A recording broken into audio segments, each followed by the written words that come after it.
On voit bien que depuis 5 ans, il y a une attente, une demande des clients, mais encore une fois, beaucoup aussi de nos collaborateurs qui veulent que Sonepar s'inscrive dans la réduction des déchets, dans les actions pour favoriser le recyclage, la circularité.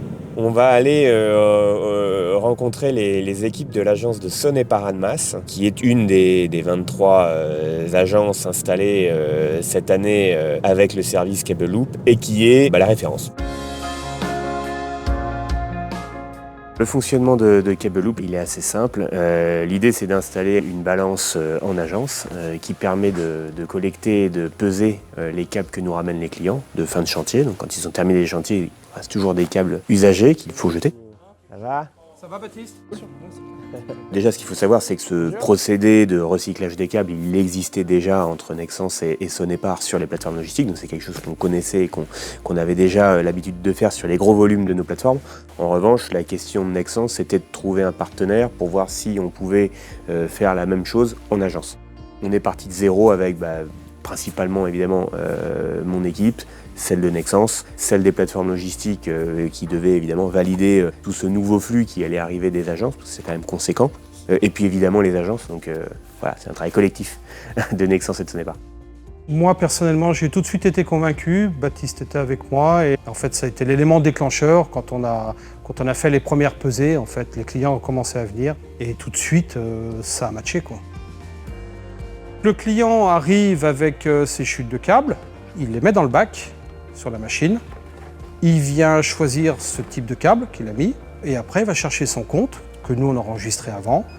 Il sélectionne s'il veut un avoir ou des points select et là nous on intervient, on finalise la pesée avec eux, ils repartent avec un ticket s'ils ont envie ou c'est notifié sur leur adresse mail et nous après on vient ici et on vide le cuivre dans les bonnes palettes. On n'est pas obligé d'avoir des grosses quantités pour pouvoir ramener notre cuivre et ça c'est un gros plus pour nous, pour justement ce côté humain, parce que pour nous il est important. Demain on a un problème ou quoi que ce soit, on peut parler avec quelqu'un. Il faut être franc, moi les gens de l'agence je les connais tous et je les connais tous parce que je les côtoie tous les jours. Ça recrée de l'humain, ils aiment bien le concept, ça amène du monde au point de vente. C'est vrai que ça permet de faire revenir les clients, il faut toujours leur rappeler. T'as pas ton cuivre, t'as des chutes de cuivre dans la voiture, n'hésite pas, passe à l'agence. Plus de l'intérêt écologique, il y a l'intérêt commercial derrière.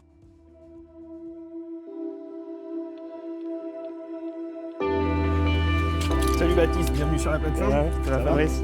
Aujourd'hui, on est à la plateforme logistique de Plaine de l'Ain. La plateforme logistique, elle réceptionne tous les bacs collectés en agence qui sont renvoyés par les navettes reverse de Sonepar. L'idée, c'est de dire je vais utiliser le même flux. Pas recréer encore un nouveau transport, etc. Donc les camions vont passer dans les agences, récupérer les box Cable Loop, les intègrent dans leur semi. La semi arrive sur le quai, on va décharger toute la partie reverse. Ensuite sera amené sur une zone d'attente, arrivé au volume attendu. Là, on va commencer à faire une demande à Nexans, les prévenir qu'on a notre volume, qu'on a besoin d'une ramasse. Donc un camion arrivera et derrière, chargement du camion, départ pour Lille et recyclage pour le câble chez Nexans, tout simplement. Sur ce centre qui est dans le nord de la France, on va pouvoir broyer tout type de câbles, aluminium, cuivre et chacune des matières qu'on va séparer, on va pouvoir les revaloriser, soit dans l'industrie du câble électrique, soit dans une autre industrie. Malheureusement, aujourd'hui, la plupart des déchets de câbles électriques vont quitter l'Europe et donc notre ambition avec ce service, c'est de réussir à développer la filière en France, de récupérer ces matériaux et de pouvoir les réintégrer dans notre appareil industriel. Ensemble, faire un partage de bonnes pratiques.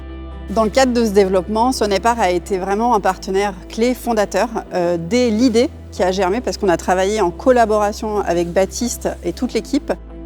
On est heureux de voir que toute l'équipe de Sonepar croit en ce projet et il donne de la valeur pour le futur. L'idée, c'est en 2026 de continuer le déploiement, peut-être autour d'une 50aine d'agences à l'horizon 2026-2027.